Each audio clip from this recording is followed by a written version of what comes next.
وہ ایک آدمی کی بھینس بیمار تھی تو حکیم کے پاس آیا. حکیم صاحب نے اسے کہا کہ بھائی اس کو جلاب آور دوا دینی پڑے گی بھینس کو, ایک دفعہ اس کا پیٹ صاف ہوگا تو پھر یہ انشاءاللہ کھانا پینا شروع کر دے گی. تو اس نے کہا یہ جلاب جو جمال گوٹا, تو عام آدمی تو آدھا بھی جمال گوٹا کھائے تو اس بہت زیادہ موشن ہو جاتے ہیں, تو بھینس کے لیے تو اچھے خاصے جمال گوٹے چاہیے نا. تو کہا کہ یہ جمال گوٹا کا پاؤڈر بنا کے اس کے منہ میں ڈالو اور پانی ڈال دو. اب وہ ڈالتا ہے تو بھینس نکال دیتی ہے منہ سے باہر, وہ بھینس تھوڑی نکلے گی, وہ تو کڑوی چیز ہے. تو یہ حکیم کے پاس گیا کہ اب جب آپ نے دوا بتائی ہے اتنی بھر کر جمال گوٹے کی, تو مجھے کوئی طریقہ تو بتائیں کہ اس کے منہ میں چلی جائے. یہ حکیم صاحب نے کہا کہ پائپ میں دوا ڈالو, پائپ اس کے منہ میں رکھو, بھینس کے منہ میں, اور پائپ کا دوسرا سرا اپنے منہ میں رکھ کے زور سے پھونک مارو. جب زور سے پھونک مارو گے تو یہ دوا اس کے پیٹ میں چلی جائے گی. ٹھیک ہے جی. کئی دن گزر گئے, اس بندے کی کوئی رپورٹ ہی نہیں آ رہی کہ بھئی بھینس زندہ ہے, مر گئی ہے, کیا ہوا ہے. حکیم صاحب گئے, حکیم صاحب نے کہا اس کی بھینس کی عیادت کرتے ہیں. جا کے پوچھا قبلہ حکیم صاحب نے, بھئی وہ بندہ کہا. انہوں نے کہا حکیم صاحب وہ تو بس اس کے تو آخری سانسیں چل رہی ہیں. کیا ہوا بھئی؟ اس کے پاس جا کے پوچھا کہ بھئی تم نے بھینس کے منہ میں دوا رکھی تھی؟ اس نے کہا ہاں رکھی تھی. پائپ رکھا تھا بھینس کے منہ میں؟ ہاں رکھا تھا. پھونک ماری؟ اس نے کہا ہاں پھونک بھی ماری. کہا کس نے؟ اس نے کہا بھینس نے پہلے مار دی. پھونک جو تھی وہ بھینس نے پہلے مار دی, وہ ساری دوا اس کے پیٹ میں چلی. تو کسی سے لڑنے کے لیے نا پہلے یہ دیکھا کرو کہ لینے کے دینے نہ پڑ جائیں کہیں. اپنی اوقات دیکھ کے انسان. مقابلہ سوشل میڈیا پہ چل رہا ہوتا ہے. سب سے پہلی بات لا تذبحوا الا مسنہ, کوئی جانور جس کو آپ نے قربان کرنا ہے وہ کم از کم کتنا ہونا چاہیے؟ 2 دانتا. اس 2 دانتے سے مراد کیا ہے؟ یہ کم از کم مقدار ہے, یعنی 4 دانت 6 دانت 8 دانت سارے مسنہ کے حکم میں ہیں. الا ان یعصر علیکم, مگر آپ بازار گئے, دوندا اویلیبل نہیں, دوندا جانور مل نہیں رہا. آپ نے پلان کیا میں نے 25,000 کی قربانی کرنی ہے, 25,000 کا کوئی بکرا دوندا نہیں ملا. اب آپ کیا کریں؟ اب اللہ کے رسول نے اجازت دے دی, اگر مارکیٹ میں اویلیبل نہیں ہے, تیری جیب تنگ ہے, تو بھیڑ کا دمبے کا اس قسم میں سے کوئی ایک جانور جس کی عمر کم از کم 1 سال ہو, بعض محدثین نے 9 مہینے بھی لکھا, اس کو قربان کر دے, کیونکہ 1 سال کا جانور قربانی کے لیے لگ جاتا ہے, اس کے اندر طاقت اتنی قوت ہوتی ہے, اگرچہ ابھی اس کے دانت نہ بھی گرے ہوں اللہ تعالیٰ اس کی قربانی قبول کرتا ہے. مگر کب؟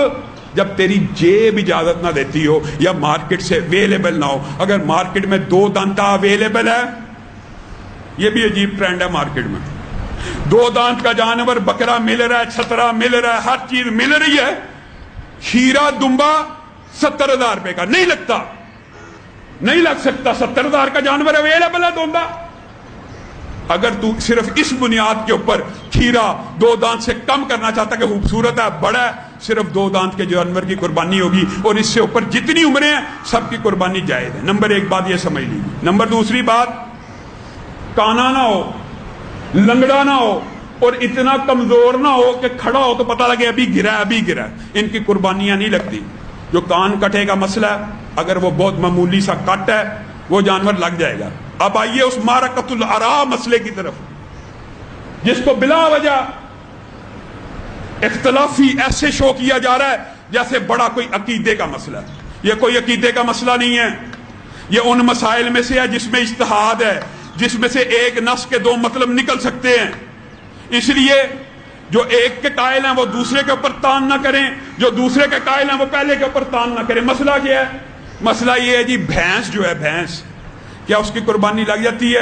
کیا کٹے کی قربانی لگ جاتی ہے؟ میرے بھائیو یاد رکھو, اللہ تعالیٰ نے 8 ازواج 8 جانوروں کا قربانی کے لیے ذکر کیا. نر مادہ اگر نکال دی جائے تو 4 جانور. 8 ازواج کا مطلب 8 جوڑوں میں صرف 8. کون سا؟ بکرا, گائے, اونٹ اور بھیڑ. بھیڑ کے اندر تشریح میں رسول اللہ نے دمبے کو بھیڑ میں شامل کیا؟ ہم مانتے ہیں، کوئی اعتراض کی بات نہیں. یہ وہ 8 جوڑے ہیں جن کو قربانی کے لیے اللہ کی بارگاہ میں پیش کیا جائے گا. بعض لوگ یہ سمجھتے ہیں کہ ہر حلال جانور کی قربانی جائز ہے. نہیں میرے بھائیوں، ان 8 کے علاوہ ہر حلال جانور کی قربانی جائز نہیں ہے. رسول اللہ صلی اللہ علیہ وسلم نے قرآن کی آیت ہی واضح ہے کہ یہ 8 جانور قربانی کے لیے ہیں. اس کے بعد رسول اللہ کی سنت واضح ہے. کیا رسول اللہ نے ہرن کو قربان کیا؟ ہرن حلال نہیں؟ حلال ہے. جب حلال ہے تو قربانی بھی ضروری ہے؟ نہیں ضروری، ہوگی ہی نہیں. ہرن کی قربانی نہیں ہو سکتی، 12 سنگے کی قربانی نہیں ہو سکتی، پاڑا کی قربانی نہیں ہو سکتی، اڑیال کی قربانی نہیں ہو سکتی. یہ جتنے جانور، سینکڑوں کی تعداد ہے حلال جانور. حلال جانور تو سینکڑوں ہیں، کیا سب کی قربانی ہوگی؟ نہیں، صرف ان 4 جوڑوں کی، یعنی 8 کل نر مادہ ملا کے اور 4 جنس کے اعتبار سے. یہ مسئلہ ہے. اب اس مسئلے کے اندر اختلاف کیا پیدا ہوا؟ اختلاف یہ ہے جی، جو بھینس ہے اور کٹا ہے، کیا یہ گائے کی قسم ہے یا نہیں؟ یہ اختلاف ہے، معمولی سا، عام فہم سا. یہ کوئی فقہ حنفی اہل حدیث کا اختلاف نہیں ہے، یہ بھی سمجھ لیجیے. اہل حدیث کے اندر دونوں طرف جید علماء، احناف کے اندر جید علماء، بریلویوں میں جید علماء. اختلاف کیا؟ لغوی اعتبار سے. آیا جو بھینس ہے کیا وہ گائے کی قسم ہے بھی ہے کہ نہیں؟ ایک بات میں کہنا چاہتا ہوں میرے بھائیوں، جو کسی سپیشی کی قسم اور نسل ہوتی ہے بالعموم اس کا یہ کلیہ ہوتا ہے کہ اس کے ساتھ جفتی یعنی انٹرکورس اور جمع ہو جاتا ہے. گائے کا بھینس کے ساتھ کبھی انٹرکورس نہیں ہو سکتا، حتیٰ کہ گھوڑے کا گدھے کے ساتھ انٹرکورس ہو جاتا ہے، کیونکہ سائنٹیفکلی اور جینیٹیکلی ان کی فیملی اوپر جا کے ایک ہے، اور گائے اور بھینس کی فیملی ایک نہیں ہے. میں یہاں پہ ایک بات ضرور کہنا چاہتا ہوں، یہ بات کھلے دل سے کہہ رہا ہوں. جس کو ہمارے دلائل بہتر لگیں وہ اس کو راجح سمجھے. جو اس بات پہ متفق ہیں یا ان کو یہ دلیل کافی ہے کہ بھینس جو ہے وہ گائے کی شکل کی ہے اور لغت میں اس کو بھی گائے کہا گیا اس لیے کر لینی چاہیے. ہمیں ان کے اوپر بھی تان و تشنیع نہیں ہے، کوئی تانا نہیں ہے. لیکن بات سمجھانے کے لیے یہ کہہ رہا ہوں کہ بھینس تو پانی میں رہتی ہے. بھینس کا 1 مخصوص، 2 مخصوص، 3 مخصوص کلر ہوتے ہیں.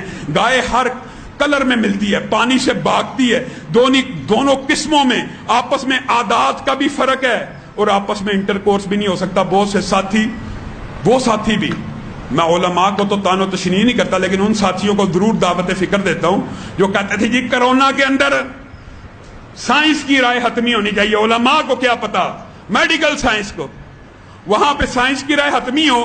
یہاں پہ بفلو کو، بھینس کو گائے سے الگ پوری دنیا کے سائنسدان سپیشی مانے. یہاں پہ سائنس نہیں، یہاں پہ لغت چلے گی. جی لغت میں ایک جیسی ہیں. رسول اللہ صلی اللہ علیہ وسلم سے نہ بھینس کی قربانی ثابت ہے نہ کٹے کی. البتہ ابتدائی میں علماء نے زکوٰۃ کے اندر ان کو ایک جنس میں ماننا، جس کی وجہ سے امت کے اندر یہ 2 رائے موجود ہیں کہ اس کی قربانی بھی ہو سکتی ہے. اب یہاں پہ رکیے، سمجھ لیجئے.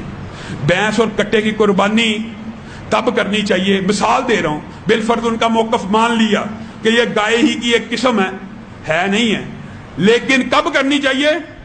جب مارکیٹ میں گائے ختم ہے، جب مارکیٹ میں اونٹ نہیں مل رہا، جب مارکیٹ میں بکرا چھترا دمبا نہیں مل رہا، پھر آپ یہ اجتہاد کریں کہ یہ بھی گائے کی ایک قسم ہے، اس کو بھی قربانی میں ڈال دیا جائے تو بات کہیں سمجھ آتی ہے. لیکن جب مارکیٹ میں وافر وہ 8 جوڑے جن کو اللہ نے نام لے کے آپ کے لیے کہہ دیا قربانی میں صرف یہ 8 جوڑے لگیں گے، آپ کو چاہیے آپ صرف انہی 8 جوڑوں میں رہیے. کیا اشکال، یہ کیا وہم، اس طرح کی باتوں میں نہیں پڑنا چاہیے.